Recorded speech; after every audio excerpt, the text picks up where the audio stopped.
Cuando decidimos hacer las cosas diferentes aquí en la tierra, siempre va a haber un antes y un después. Un antes y un después en el actuar, en el pensar y en el sentir. Cuando queremos hacer las cosas diferentes, es decir, que queremos agradar a Dios y esto nace en nuestro corazón, hay connotaciones verdaderamente importantes y principales que se ven reflejadas en nuestras vidas. El pecado es algo que está latente y está allí y no lo podemos quitar. ¿Qué tenemos que hacer? Es aprender a reaccionar a ese pecado. Una de las cosas que empieza a generar o a cambiar en nuestra vida es la reacción a ese estímulo que es el pecado. Cuando pecamos, normalmente empieza a meditar nuestra mente, a llegar uno y otro pensamiento de si fue mi culpa, por qué lo hice, debí hacerlo, si está bien, está mal.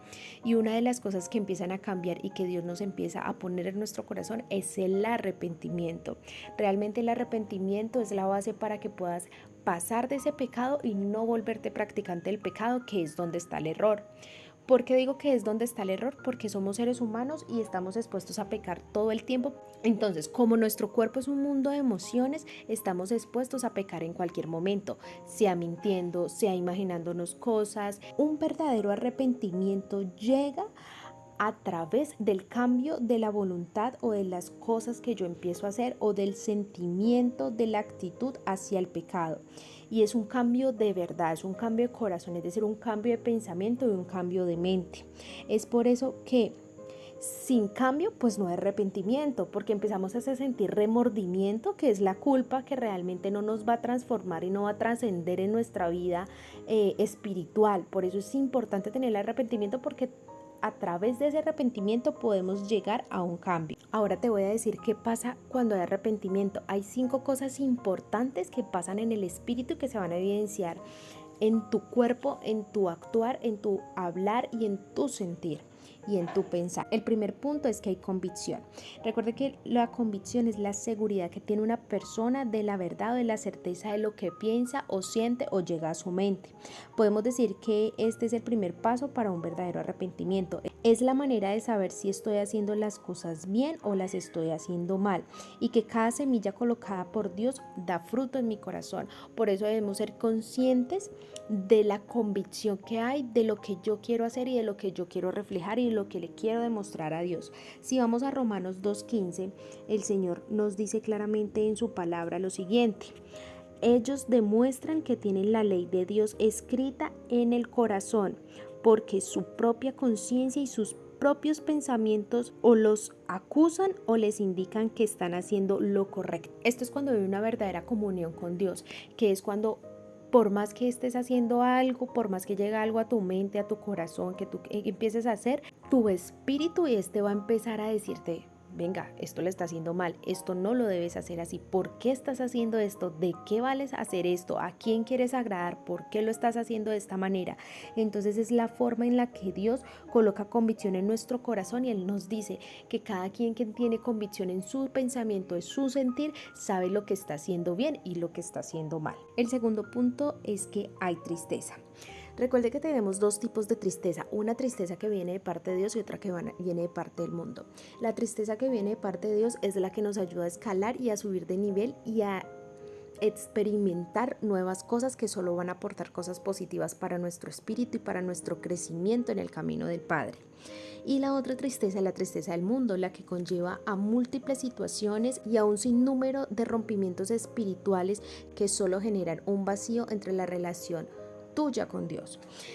Vamos a 2 Corintios 7:10 y el Señor acá nos explica mucho más específico y claro en su palabra acerca de la tristeza. Pues la clase de tristeza que Dios desea que suframos es la que Dios desea que nosotros experimentemos, es la que nos aleja del pecado y trae como resultado la salvación.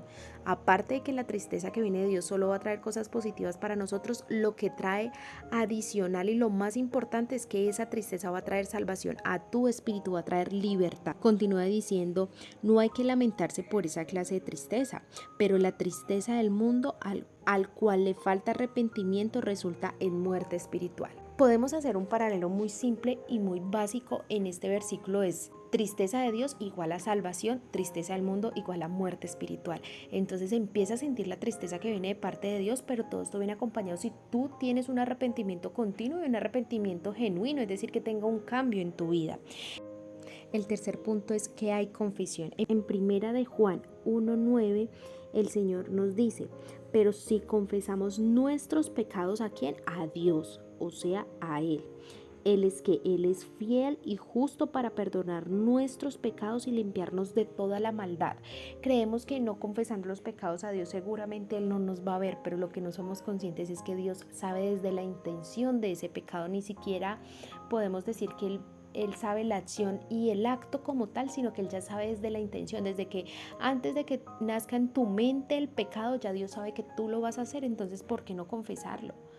Confiésalo, que cuando tú lo confiesas, tú le das el poder a Dios y le das la capacidad para que Él te pueda perdonar, no porque Él no lo pueda hacer, porque Él lo puede hacer. Él es el Rey de Reyes y Él lo puede hacer en cualquier momento, pero Él necesita que tú lo confieses, porque el momento de que tú lo confieses le quitas todo el poder al enemigo para que te manipule a través de ese pecado. Pero si tú lo hablas, lo dices, lo confiesas, lo mencionas, Dios tiene la puerta abierta para limpiarte a ti ese pecado y darte la salvación.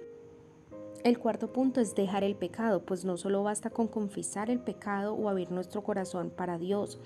Todas las cosas que nos detienen, si no las dejamos de hacer o no las soltamos, no las arrancamos de nuestra vida, de nuestra mente, van a quedar ahí latentes para repetirse. Una clave para que no te vuelvas practicante del pecado es sencillamente deja el pecado atrás, no te vuelvas practicante de él. Arráncalo de tu corazón. El quinto punto, y uno de los más importantes, y para cerrar, de cómo llegar al verdadero arrepentimiento, es cuando hay un cambio de corazón. Debemos abandonar los malos hábitos, como por ejemplo, creemos con ese dicho popular que somos salvos cuando decimos que el que peca y reza empata. Mentira, porque como lo decíamos anteriormente, Dios conoce la intención del corazón de cada uno de nosotros, del tuyo y del mío. No basta con decir que el que reza y peca empata, porque Dios ya conoce la intención de tu corazón y eso no te va a servir para nada. Si vamos a Isaías 64:6, el Señor dice: estamos todos infectados por el pecado y somos impuros cuando mostramos nuestros actos de justicia. No son más que trapos sucios como las hojas del otoño, nos marchitamos y caemos, y nuestro pecado nos arrasa como el viento. Podemos concluir con estos 5 pasos que realmente un verdadero arrepentimiento debe ser trabajado, debe ser practicado. Ojo, practicar el arrepentimiento, es decir, soltar ese pecado y arrancar el pecado. Adicional, podemos decir que los principios básicos del mismo son el cambio en la persona, el cambio de pensamiento, de propósito, de opinión, el cambio de sentimiento, de conducta y de mente. Esto abarca todo de cómo tú puedes llegar al arrepentimiento.